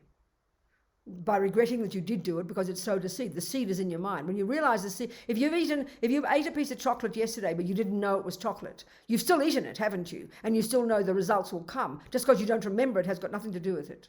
So you regret the fact that you must have eaten that chocolate, or any chocolate I've ever eaten. Of course I regret it, and I'm going to now purify it. So then you take the medicine to fix it. So not knowing you did it, it doesn't matter. You can guarantee anyway, having countless lives, we've done every action possible. So we can regret every single one of them because the seeds have been planted. So then we can apply the antidote to those seeds, and then we can vow not to do them again. Not a problem. Another question? In purification practice, do I need to regret about same things every day, for example, that happened in previous lives? Of course you do. I mean, the point of regret is like getting an axe and hitting a big tree trunk. So it's like saying, do I have to hit the tree trunk more than once? Yeah, if you've cut the tree trunk down first time, no need to hit it again. So because the delusions are so deep in our mind, and they won't go until we've realized emptiness, it's a gradual process of chipping away one day at a time. You can be it's good for your mind to be specific about certain actions, but in general, I mean, I always think of my abortion because it was one thing I did, but I'm sure I've done that in countless times. I'm sure I've killed countless beings. So that you think of the one thing because it's personal, and then you regret any actions like that. Of course you do. Yes, of course you do. Of course, of course. What else? What else? So a question about vows. Could you tell about some more about mental mindset of holding vows? You said that it is necessary to constantly have a clear mindset about a vow, and as I understood, as all the sense of vows is to not accumulate bad karma, and if a person deeply understood those vows and live with them, this allows him not to accumulate this karma. So why should one give this mindset? I'm a bit confused about the question, but I'll just talk about vows again because we're going to go into the vows. I don't quite understand the question. I'm really sorry. Can you think about it again and tell me in a minute? Any more questions though? Yes. While doing Vajrasattva practice, there is a moment when it is said that we have to have faith into our bad actions are fully clarified, clear, they are purified. Mm-hmm. On what moment, to some point, I can do this. I can build faith, and but during the day it's lesson, it becomes lower. Of course, I understand. Okay, so listen, the thing with, I mean, yes, Lama Zopa says that, and it sounds in the beginning to us a bit superstitious. Have faith that you've purified all your karma. It sounds to us like fantasy, you know? And the reason we think it's fantasy is because we really believe we're bad. We have this long, strong, concrete sense of I'm a bad person, you know? But the thing is, the more confident, as Lama Yeshe said, we create negativity with our mind.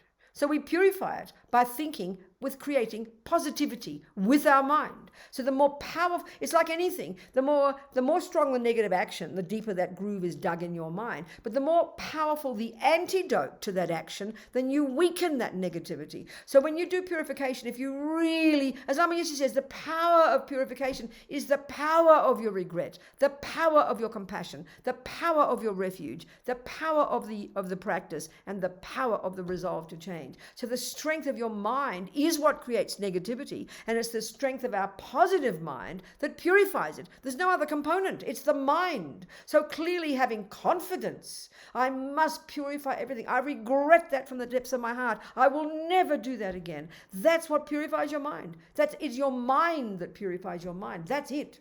Of course, during the day it's weak. Until we're perfected in all this, that's why we've got to keep practicing. That's why I'm saying not just do it as some kind of religious thing. Do it with a sincere psychology, real, talking to yourself, really this. But the more we practice, the more it will become sincere. You can't force the sincerity. So it's the logic of the mind. The mind is what makes negativity, and the mind is what purifies it. That's it. There's no other component. What else? Should one read Vajrasattva mantra in a non-formal atmosphere or on the cushion? Better on the cushion. If you've got good concentration, obviously on your cushion, then your meditation is more powerful. But throughout the day, you can do it on the train, on the toilet, whatever you like. Of course you can. Of course you can. Of course you can. Every second of the day you can do it if you want to. Of course you can. Any more? So next question is, when feeling of regret transforms into the decision not to make unwholesome acts done in past, they still remain a part of you, and at what moment after leaving your karma, do these unwholesome acts leave you? It's if you, as I said, if you have a big fat tree and you hit the tree with just a light touch of an axe, nothing much happens. So the strength of your mind is what purifies. So the more powerful your mind, the more powerful your thoughts, the more powerful your positivity, the more powerful your regret, the more powerful your decision not to do it again. That's what purifies. And if you suddenly have a realization of emptiness today, then you cut the root of everything. So it's the strength of our practice, the strength of our habit. It's gradual. You can't do 100 push-ups in one day, in 1 second. But if you practice, you can eventually do 100. So you keep getting stronger at it. The same with this process. It's an organic, gradual process, day after day after day. It's very logical if we think about it like that. We're just not used to thinking our mind is the point, that's all. Are there many more questions? We've got the meditation to do yet. Are there many more? Because I'm thinking, or if I just talk more about vows and more about purification, all the answers come. Are there many more? There's one more question to the point. What is the difference between Vajrasattva practice and 35 Buddha? I understand. Yeah, I understand. So you go back to that question I said I wasn't clear about. Can you look at it again carefully, Kate, and see if you can... I'll answer this question first, and we'll come back to that question. If you can get it more clear, please. Do you mind? If you can, please. Just for you, now, get clear yourself quietly while I talk about this other thing. Может быть, я попробую объяснить просто, последовательно свою мысль и перевести ее параллельно. What's he saying? Давайте, если вы переведете, будет вообще супер. Я вряд ли смогу ее перевести правильно, но я могу ее последовательно просто изложить. Is he the man whose question it is? Поможете мне перевести? Попробую. What's he saying then? What's his question? Смысл в чем? Обеты нужны для того, чтобы Try and keep it short and clear. Try and be clear. Precise. Okay, I'll try. Good. Обеты нужны для того, чтобы не создавать неблагую карму. So we need vows not to make bad karma. Vows are psychologically vows are very powerful in the mind stream, because 24 hours a day that you're keeping it, even if you're not conscious, you're dropping good virtuous seeds in your bank vault, and you're purifying your mind. So yes, Lama Zopa says just being good is not enough. Понимаю. Почему необходимо в явном виде давать себе установку их не нарушать, если я разделяю их, на уровне своего мировосприятия?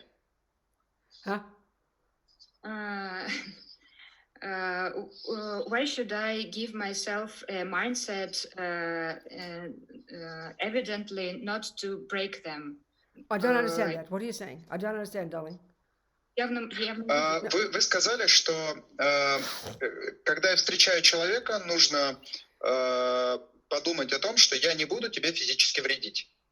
Если у меня не возникает желания физически вредить, зачем мне дополнительно делать вот этот умственную установку? Kate, I'm not trying to be rude, but can Diana answer? If she can say it more clearly, I'm sorry. I'm not trying to insult you, darling. Okay. Diana, tell me what he's saying. Do you think, are you understanding him, Diana? Can you tell me what he's saying? Speak to me in English.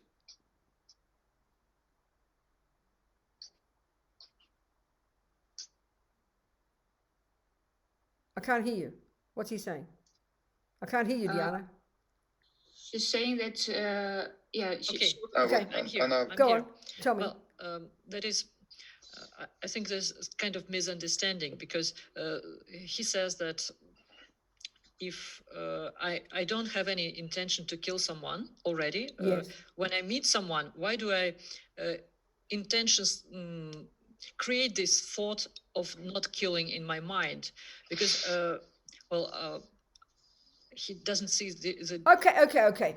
Obviously, I power hear your of- point. A good point. But if you do have, of the point vows. is, we've got karmic tendencies from the past to kill. We've done much killing, and there are many karmic seeds in our mind right now from killing. So having vows, even just having a vow, forget about meeting anybody now. You're purifying every second those past karmic habits. Every second you keep a vow, you're putting atomic bombs on your past habits, and it will prevent you ever from wanting to kill again. Because you don't know, one day somebody will come in front of you whom you haven't met in this life, whom you have very strong karma with, whom you even have the karma to kill. But if you hadn't purified, you would have killed him. That's the point.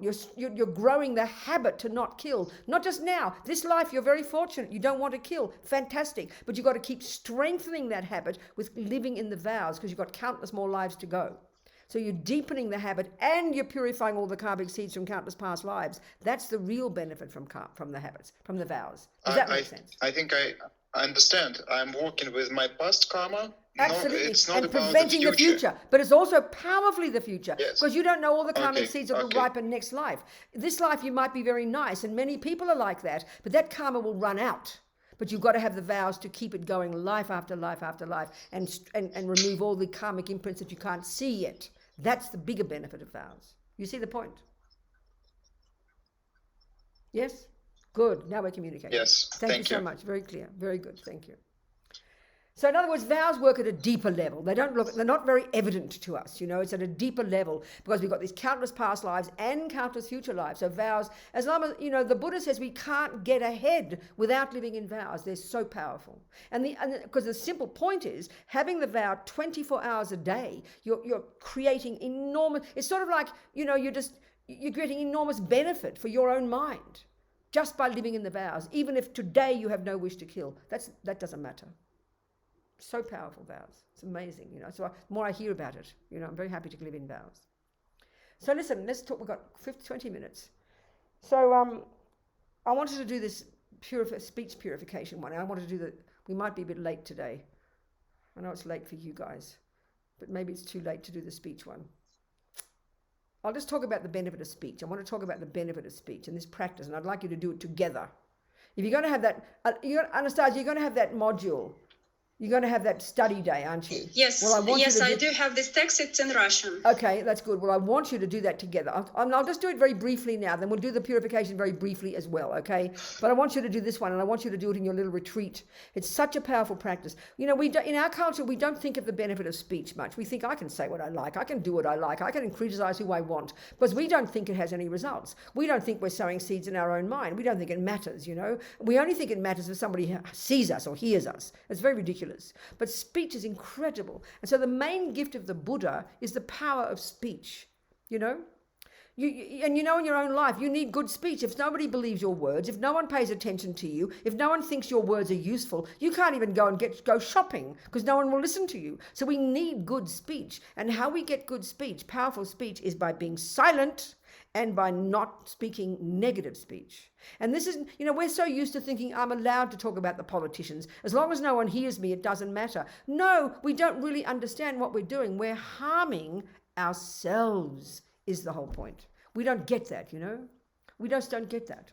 We're harming ourselves, creating negative karma, and suffering in the future. So it's such a powerful practice to do in this fact. It's just reciting the three, the Sanskrit, it's a Sanskrit alphabet. That sounds very funny, isn't it? The Sanskrit alphabet, because Sanskrit is said to be so potent, so delicious, so powerful, So I think there's no time to do it now, but I want you to do it in that retreat. So to do it very nicely, someone will read it out to you and you visualize. There's all these weird things you're visualizing. But then you just say the mantras. And when you do the first lot of the Sanskrit syllables, you're visualizing red nectar filling you and you're white, and you're purifying all your body. Then you do the second one, you do the second syllables and you imagine all the red nectar filling you and you purify all your speech. And the third one, you say the mantra of dependent arising and you visualize blue nectar completely purifying your mind. It's such a very sweet little practice. And maybe on the retreat day, when the final question and answer section, we can do that practice nicely. I'll lead you through it. But I want you to think about it. It's very delicious. And really watch our speech, control our speech, be cautious with our speech. And it's a profound way to transform yourself in a day. We just don't realize speech is so powerful. Most of us might not go around killing and stealing from too many people, but speech is our worst one. And we just think it's okay, but we don't realize how we're harming ourselves. That's the point. It's very powerful. So I want to let's do the purification practice now to finish. Okay, the meditation. Lama Zopa says we're insane not to do this practice every day. So not only vows, as we were talking, vows are so potent for long-term benefit. The same with the purification. So if you live in vows and do the purification, like I said, you've got a very good daily practice, I promise. You're really getting ahead, So, okay, just be very natural about it. Just relax, close your eyes, and we do the 4 steps, and you do to the best of your ability. The first one is regret. So we just think today, or this life, just generally some of the actions we've done with our bodies to harm sentient beings. Maybe the abortion, maybe the killing of the creatures, maybe the fishing, maybe we're a soldier, maybe whatever it might be, the rats, the cockroaches, it's quite a bit of this we do. Or maybe the harming, maybe we cheated on our boyfriend or cheated on our girlfriend or something. Maybe we're violent with our bodies. Just think of any actions we've done, stealing, taking things that don't belong to us. Just think about, but the attitude is really important to get right. It's like, I did do this, but I didn't realize what I was doing to myself. I was ignorant, I didn't realize I was creating negative karma. I just thought it doesn't matter. So you regret it out of this kindness to yourself, out of your own foolishness in the past, your own ignorance. You didn't realize by doing those actions, you sow seeds in your own mind, and they're going to ripen as your suffering in the future. And Robina, you talk to yourself, I don't want further suffering. I'm sick of suffering. I regret that. I regret the abortion. I regret the killing. I regret killing the ants. I regret the stealing. I regret the sexual misconduct. Just think of some of the things in this life. And then in general, and we'll be specific first, just for a couple of minutes, think to yourself the actions you've done that have harmed others.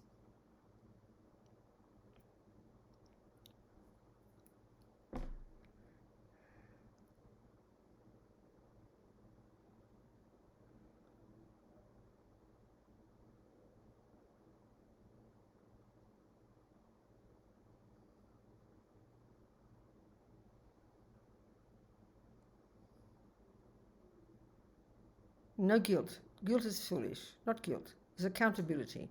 I didn't know I was doing. I didn't think about karma. I didn't know about karma. I didn't know I'd leave seeds in my own mind, that are going to ripen as my suffering. So the reason for regret is because I don't want future suffering, and we know that. We don't want suffering. We know that.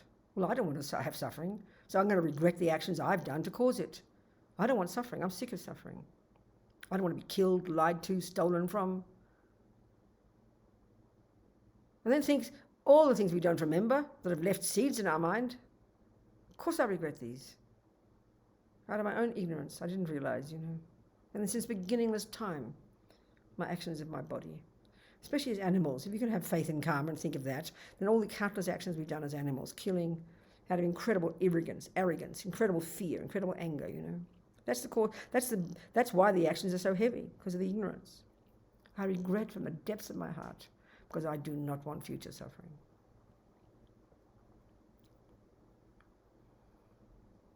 So I think of your speech.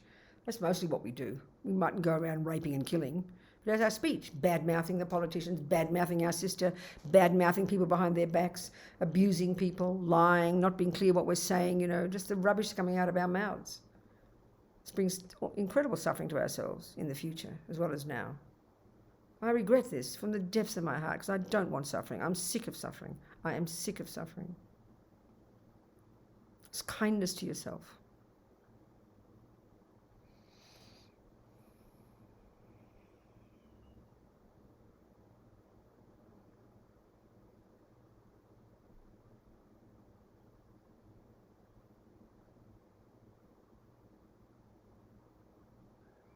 So now think of your mind, which is the source of it all. The delusions, we've all got them. Join the universe.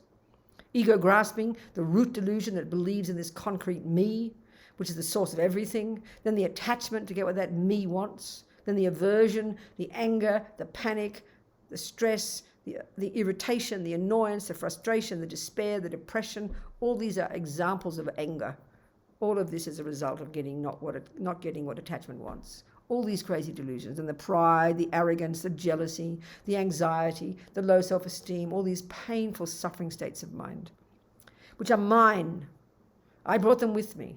Yes, the outside world is the pressure, but they're my states of mind. And if they're mine, then I can change them. So I regret from the depths of my heart these crazy states of mind that cause me so much pain, that cause me to do the dumb things with my body and speech.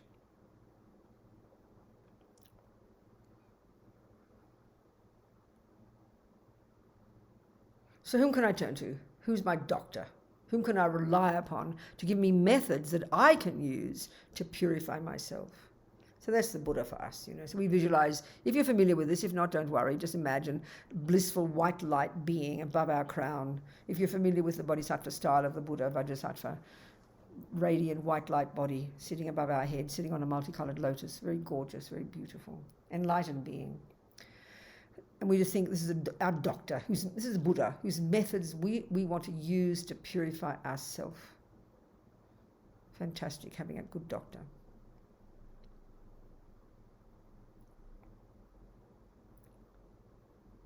So the second part, we now think of compassion for those we've harmed. The first step is like compassion for ourselves. This is now thinking all those we've harmed, the fetus we aborted, the creatures we killed, the boyfriends we cheated on, the people we harmed, the people we abused, the people we lied to, and all the countless beings of the past we've harmed with our body and speech. All these suffering sentient beings who are suffering just like us. We know what suffering is like, so we regret for their sake now. We must purify for their sake.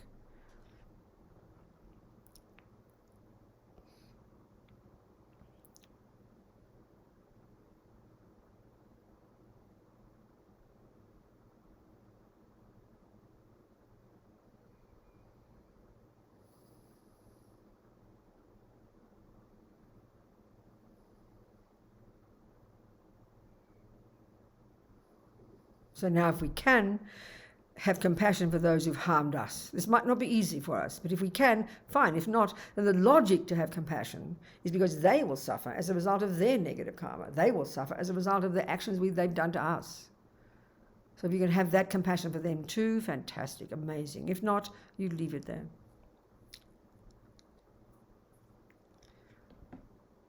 So I must help all these sentient beings. So the third step is the remedy. So now we visualize, just imagine, do your best, just imagine from Vajrasattva's heart, he sends this kind of powerful, like a hose of nectar, a hose of light, of liquid energy, white, that arcs around and enters our crown and fills us completely. And this first particular, we'll do 3 sets of purifications. This first one, you visualize this powerful nectar coming from Vajrasattva's heart, filling you completely and forcing out all the imprints of all the harm we've ever done since beginning this time with our bodies. Totally forcing it out like in the form of filthy liquid, disappearing into space, leaving through the lower parts of our body. Completely forced out by this powerful nectar filling us. All the imprints of all the harm we've done with our bodies. Totally disappearing. Om Vajrasattva Sama. Can you have the sound on for me so people can hear my mantra, hear the mantra and dhyana? They can hear me? They can hear me. Okay. Om Vajrasattva Samaya Manupalaya Vajrasattva Tenopatita Dido Mebawa Sutoshayo Mebawa Suposhayo Mebawa Anurakto Mebawa Sarva Siddhi Memprayatsa Sawa Karma Sutsame Sitam Shriyam Kuruhung Ha Ha Ha Ha Ho Bhagavan Sarva Tata Gata Vajramame Mutsa Vajrabha Mahasamaya Sattva Ahung Pe Om Vajrasattva Samaya Manupalaya Vajrasattva Tenopatita Dido Mebawa Sutoshayo Mebawa Suposhayo Mebawa Anurakto Mebawa Sarva Siddhi Memprayatsa Sawa Karma Sutsame Siddham Shriyam Kuruhung Ha Ha Ha Ho Bhagavan Sarva Tathagata Vajramami Mutsa Vajrabha Mahasamaya Sattva Ahung Pe Om Vajrasattva Samaya Manupala Vajrasattva Chenopatita Dito Mebawa Sudoshayo Mebawa Suboshayo Mebawa Norato Mebawa Sarva Siddhi Memprayata Sarva Karma Sutsame Siddham Shriyam Kuru Hong Ha Ha Ha Ho Bhagavan Sarva Chatagara Vajramami Mutsa Vajraba Mahasama Sattva Ahung Pe. So now imagine full of this nectar, all the negative imprints of the harm we've done with our bodies gone completely. So have this confidence. It's like this mental confidence. How amazing to purify all of this rubbish.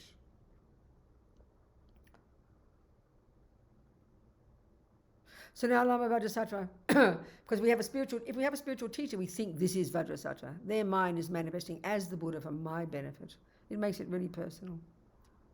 So now Vajrasattva again very compassionately sends this powerful kind of hose of liquid energy, this nectar coming from his heart that arcs around and enters our crown again and fills us completely. But this time it forces up to the top of our body all the imprints of all the harm we've ever done with our speech that goes out the top part of our body like filthy liquid disappearing into space. As Lama Yeshe says, when you turn on a tap in the sink, all the junk in the glass comes to the surface, doesn't it? Just like that, imagine, through the top part of your body, all the imprints of all the harm we've ever done, especially as humans, with our speech.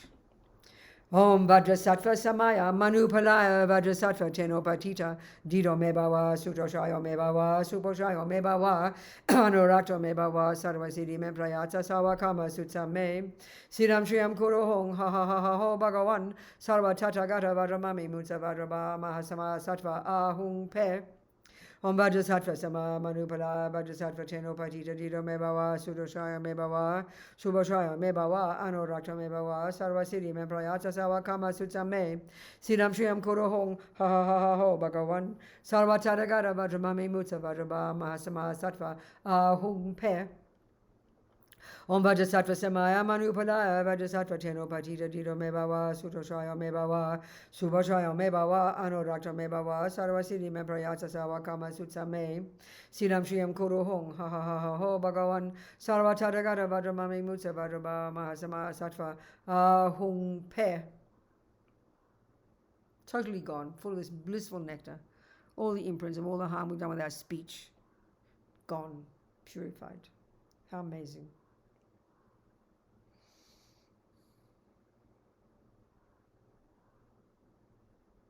So now imagine, this time, Lama Vajrasattva sends radiant beams of light that come from his heart, that arc around and enter our crown and fill us completely and instantly fill us. As Lama Yeshe says, the moment you turn on a light in the room, instantly the darkness is dispelled. Think like that. Instantly, the ego grasping the root delusion, the attachment, the anger, the fears, the dramas, the self-pity, the low self-esteem, the depression, the anxiety, all of this nonsense, gone, because it's not at the core of our being. Imagine this, how amazing, full of this radiant white light. Om Vajrasattva Samaya Manupalaya Vajrasattva Chenopatita Dido Mebawa Sudoshayo Mebawa Suboshayo Mebawa Anorakta Mebawa Sarvasiddhi Memprayata Sawakama Sutsame Siddham Shriyam Kuru Hong Ha Ha Ha Ha Ho Bhagavan Sarva Tathagata Vajramami Mutsa Vajraba Mahasama Sattva Ahung Pe.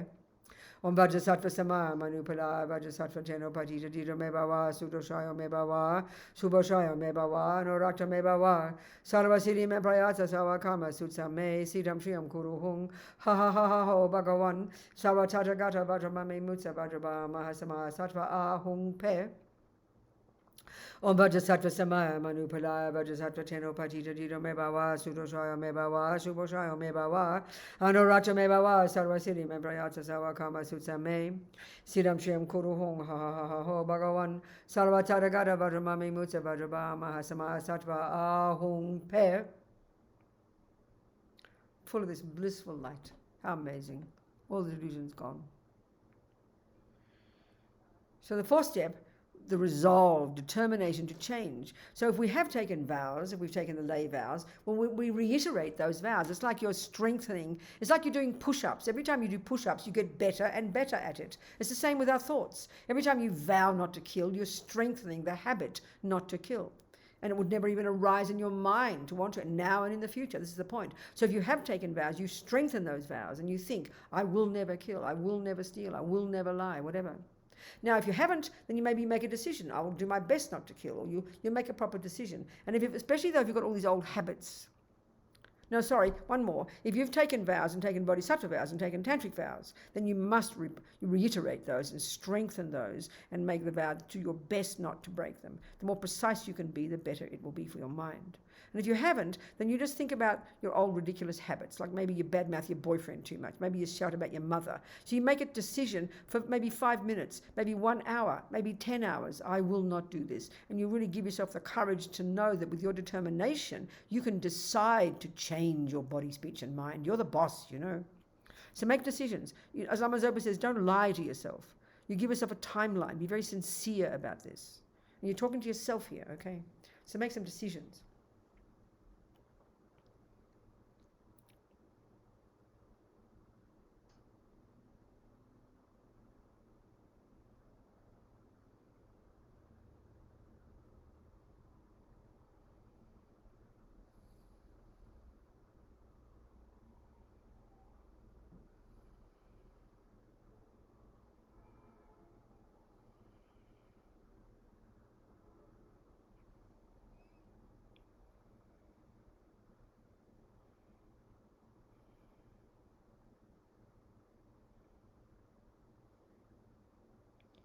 So now you imagine that Vajrasattva very happily just dissolves into white light and comes through your crown.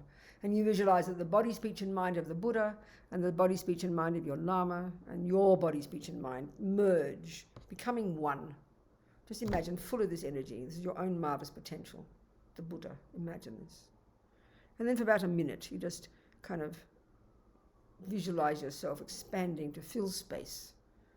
And just for 1 minute, just be very spacious. No thoughts. No thoughts.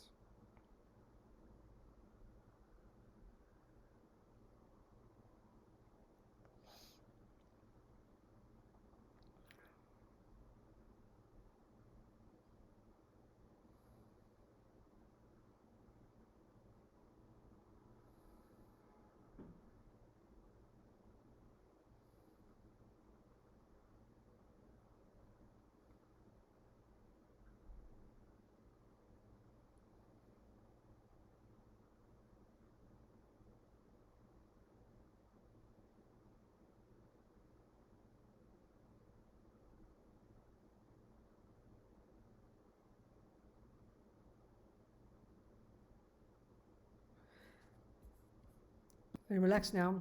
That's it. We're done. Thank you, everybody. So we're going to have questions next, whatever day it is, I forget. So then that's it. I hope there's something been useful, these last four teachings. I'm sure I didn't cover everything, just a few things. And I hope there's some benefit. And be happy with your practice. One step at a time. Never giving up, okay? Do our dedication prayers.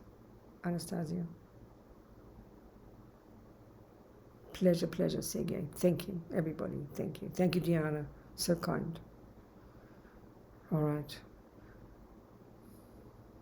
So we just do these two little prayers, these aspirations, this... Shall we start with Mandala? Yeah, we did the mandala. It's good to do. So we do this as a thank you. We now offer the mandala, the universe, to the Buddha for a thank you for the practice, a thank you for the teachings. Yes. Thank you, Maria. This is wonderful. Thank you, darling. Go on. Sing it. So imagine offering us a thank you to the Buddha for the teachings. Go on. In Russian. Oh, someone's got a mandala. Wow. That's wonderful. Go on. Somebody lead it. Эту мощную благовониями покрытую цветами землю, великую гору Меру, 4 континента, Солнце, Луну, я представляю, как поле Будды подношу. Да насладятся все существа, скитальцы жизнью в этой чистой земле. Идам гуру ратна мандалакам нириятаями. Good, wonderful. And now the two little dedication prayers, just the two. Okay, very good. So I think you all can do in Russian together. But the first one is just thinking that because of this action of doing all these teachings together, all the seeds we planted, how amazing. May we become a Buddha as a result of this, and may we lead all suffering sentient beings to enlightenment. And the second one is, may this amazing attitude of bodhicitta grow and grow in the hearts of all. Please say them together in Russian. Say them to yourselves. Somebody lead it too. You also lead it, darling. В силу этой добродетели да достигну я быстро состояния гуру Будды и приведу всех без исключения живых существ к этому просветленному состоянию. Пусть драгоценная высшая бодхичитта, та, что не породилась, да породится, а та, что породилась, да не ослабеет, но возрастает все больше и больше. Okay. Let me see you again. There we go. Thank you, everybody, so much.